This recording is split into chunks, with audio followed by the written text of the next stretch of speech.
Hello, ladies and gentlemen, and welcome back to another StarCraft 2 replay cast. This is going to be a PvZ, and up here on the top leftish side of this map, we have DrewBasher from Clan Rex, or Clan Goes On Reddit, as we like to call them.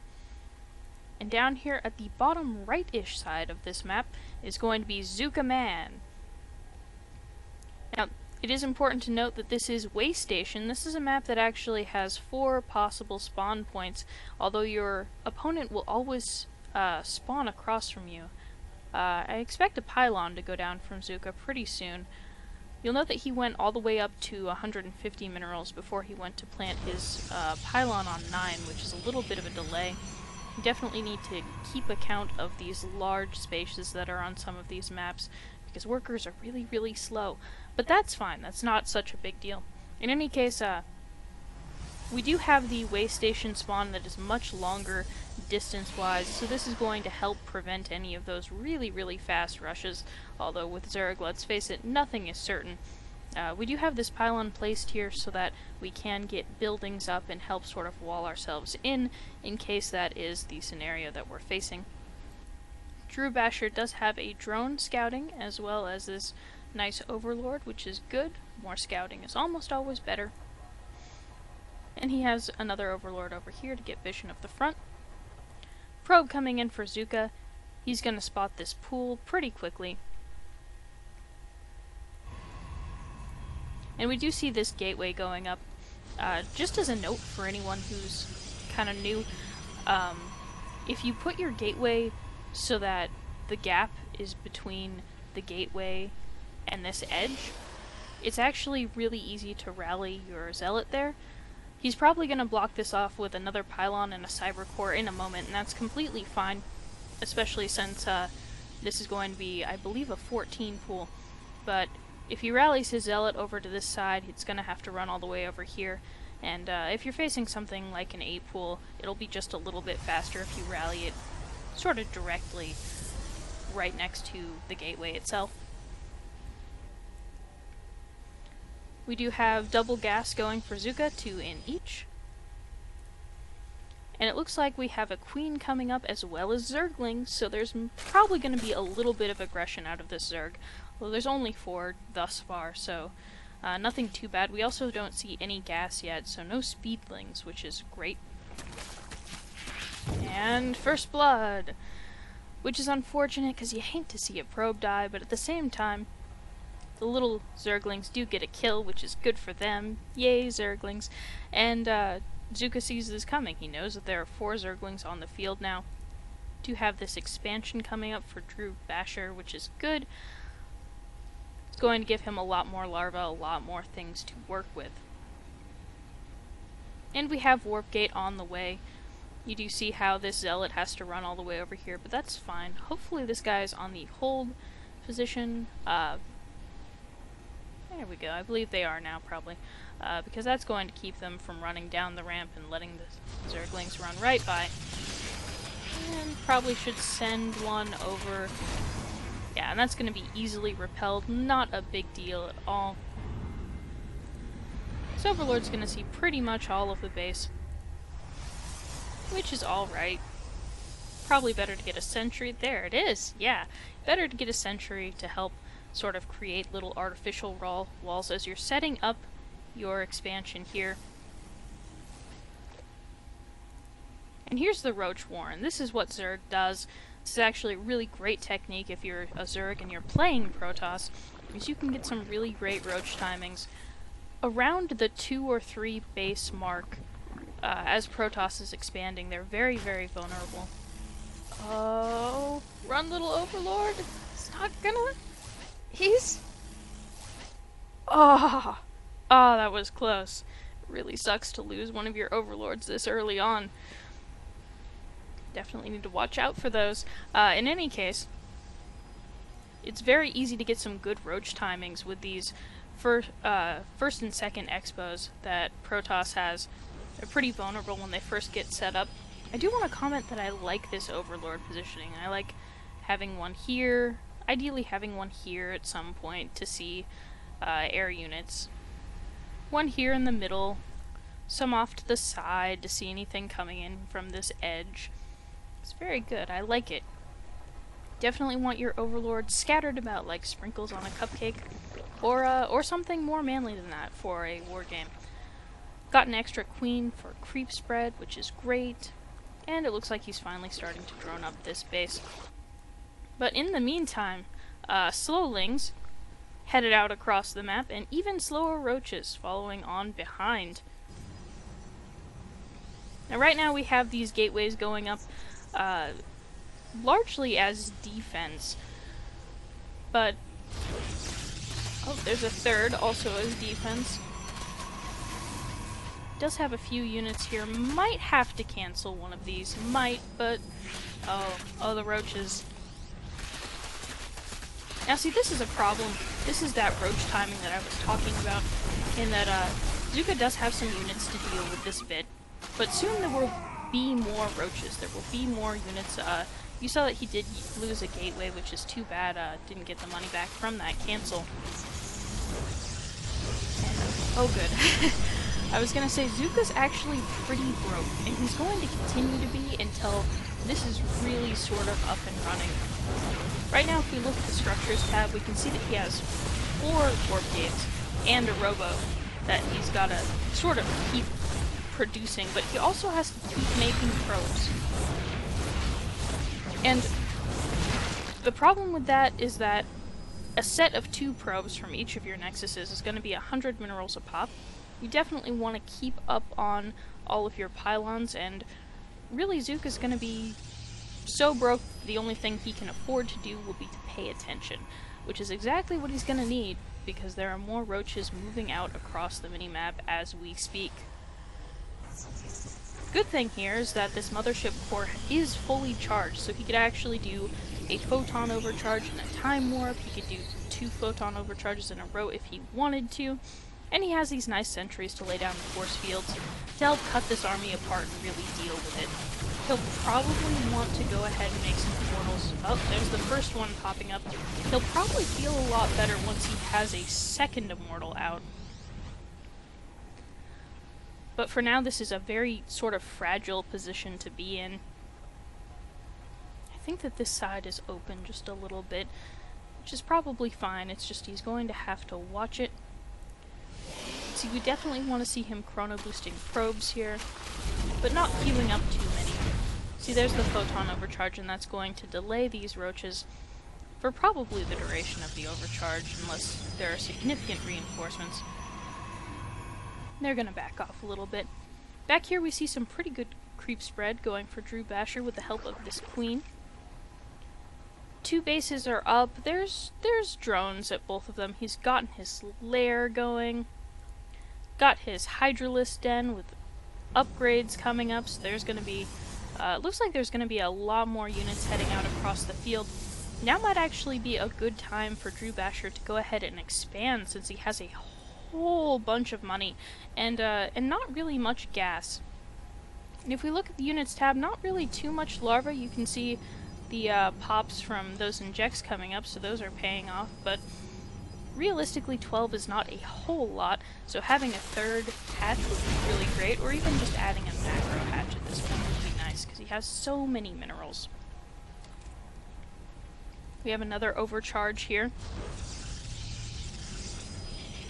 And you can see we're still pretty broke if we're Zooka. We're still very, very broke. This is still pretty tense, although these immortals are really gonna help with this.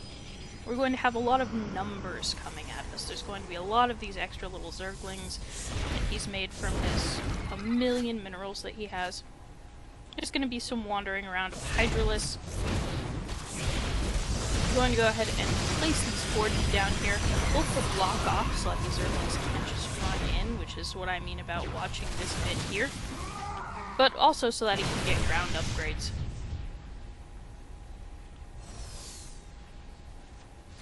Now I know that there's been a lot going on over here. We've talked a lot about Zooka's base already. We know that he's got Robo coming up. We know that he's probably going to produce Colossi pretty soon to help deal. Oh, looks, one's just started here. It's 0.2 seconds in. So we've got that. We know that he's got upgrades. I actually want to shift back and talk about Zerg's base.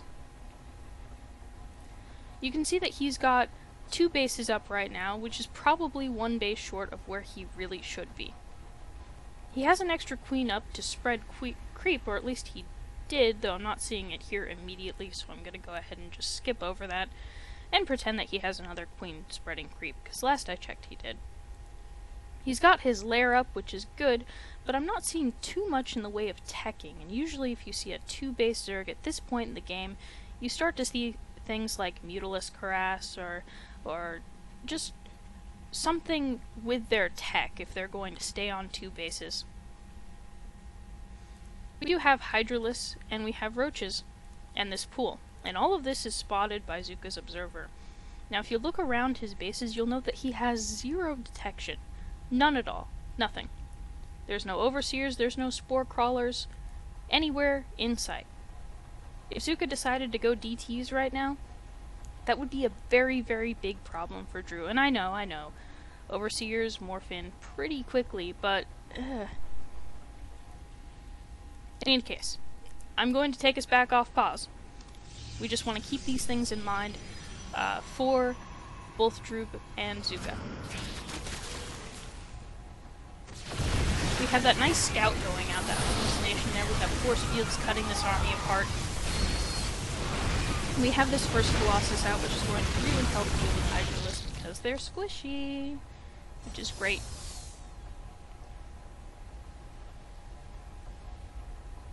Now, as we watch, there's that 3rd queen. I knew there was a 3rd queen. As we watch what this is scouting, we see that Drew is finally taking his gas, which is great because he's been very gas limited all this time, and probably should have taken it a bit earlier than that. What I would really like to see Zooka scout more is potential 3rd bases, because knowing when a Zerg player takes their 3rd base is actually really, really helpful in knowing what they're doing and what might be coming next, as far as tech switches or just floods of units. Looks like much of the army is sitting out here. Zooka's gonna go ahead and take his 3rd.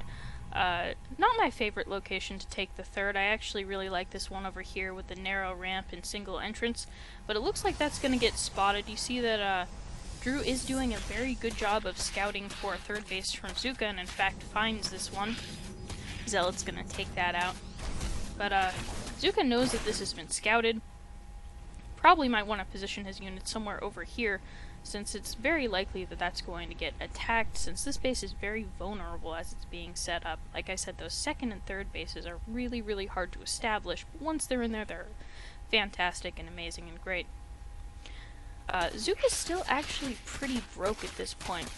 He's producing off, I believe, all of his structures now, all of his warp gates, and probably his robo as well, but you see his income just spike on up and then drop down. So having this extra base is going to allow him to get extra producing structures that will help him take a lead.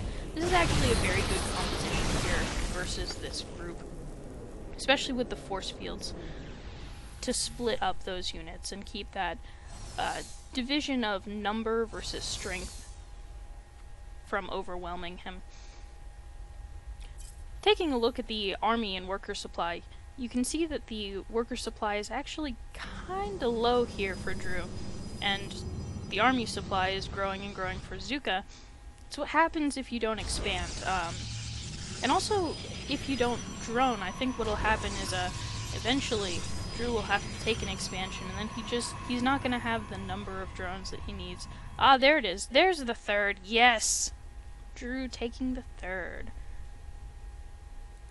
Does have these clumps of overlords here, which I'm not a huge fan of. You could put one here to spot things. You can put one here.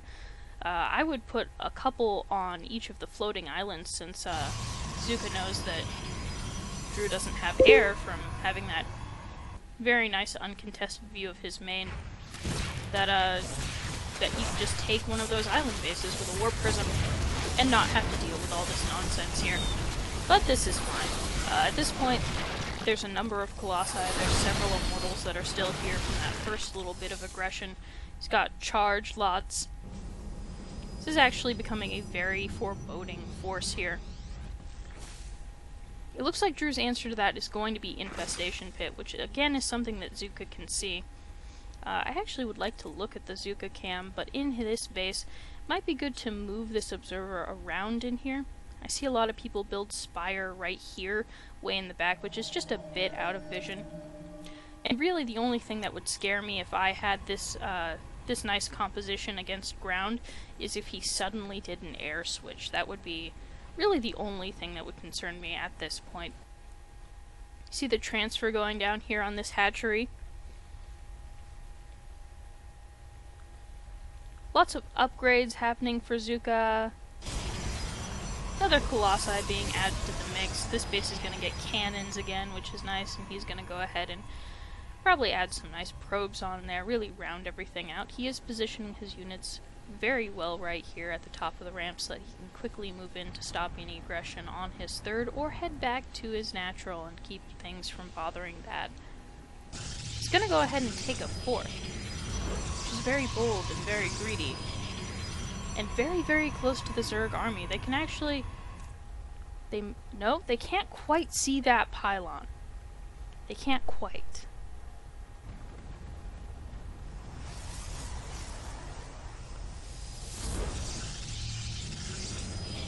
The creep might actually reveal it pretty soon here. So again, we've got gateways going down as a way of blocking things off. Just barely puts the cannon down before the creep gets there. A couple cancels force, but that's okay. Oh, cancel, cancel, cancel. There we go. No sense in losing money when you don't have to. You can see that there's a decent number of these heading out. You can see the locusts actually retreating back for some reason. But swarm hosts are decent for Zerg if he wasn't against this composition. The colossi here are actually going to tear those apart pretty handily, along with the zealots, and he does have the detection, which is very important. I want to go ahead and come back and note that I still don't see any detection, not spore crawlers, not anything for Drew. Looks like he is going to go ahead and make another run at this fourth. He really does need to stop Protoss's growth here. The force fields to keep the locusts from hitting this fourth base are lovely and are handily cleaned up in a moment by those colossi.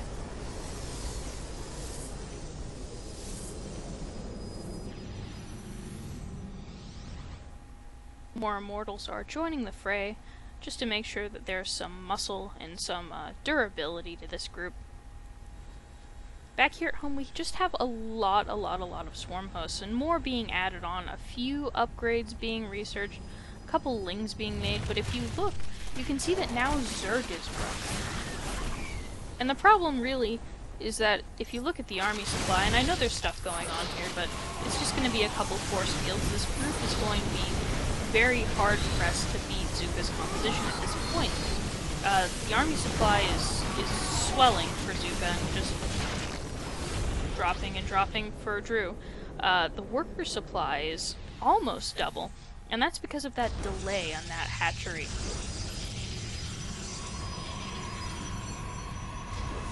Some more gateways coming up here. At this point, Zooka actually has a lot of money. And it would probably be fine for him to add on another tech.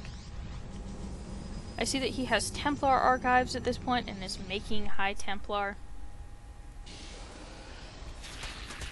Looks like there's going to be a small ling run in at the natural, but probably probes themselves could take care of this at this point. And it looks like they're going to, although this army is... the army's ignoring it now. The army knows it's fine. Probably want to stop this creep spread, and I still do wish that Zooka had done a bit more scouting for a third. You can see if you look at his vision, he still hasn't really done a lot of checking, although he has had pretty unilateral engagements as far as things being in his favor at this point. Still want to check and make sure that there are no secret Zerg expansions anywhere that might come back to bite you late game. And this small army is sort of forced to engage here. These colossi are going to tear down these locusts. Zooka's getting close to maxed. Army supply is only 105 for Drew. We do have this third being taken out, which is really, really, really bad. I think this is actually probably officially game, since this is really his mining base. You can see over here, he does have 11 drones mining, but the main is pretty much mined out. No workers there. There's a handful of zerglings that pop open, which is fun. He does get this warp prism, which is nice. It's really good to push with a warp prism, because then you can just do any warp pins right next to your enemy's base, and that's just nifty. You have a whole ton of swarm hosts going to go ahead and try and make something happen, but the army is already too close by the time that they get here, and really, storms and colossi are really going to deal with those locusts exceptionally well. Here's the natural being taken out. And at this point it's all just the fun of really crushing your enemy until he leaves. So that's the game. It's fun to watch. It was a very good PvZ. You can see that unit composition really, really affects what happens in that PvZ, and you can see how expanding affects what Zerg does or doesn't do early and late game. So just a couple quick announcements. If you want to send me your replays, go ahead and send them to NoobCrafted@gmail.com. I would be more than happy to receive them. I'm going to go ahead and look through some more of my games, probably this weekend, because I've been watching some of my very, very old bronze games, and really try and do a bit more of a tutorial or a learning video concerning how and what differentiates a bronze player from a silver player from a gold player. If you would also like some of your replays scrutinized in that, please feel free to go ahead and send me one of those replays, talk to me a little bit about what happens in it, just a couple sentences, and say that you want a little bit of critique. I'd be happy to do that in addition to watching some of my own videos and picking on myself a little bit, so that I'm not just saying, oh, this is bad at other people who are playing. Last thing, Zooka's been very nice and has provided us with this replay. Gonna go ahead and plug it one more time. I know the date is coming up quickly. If you want to be in Zooka's tournament on the 28th, please feel free to email ZookaMan900@gmail.com. Tell him your race and your league, and I think that's it. And at that point, you'll be in and set to play on the 28th. Alright guys, thanks so much for joining me. Have a good night.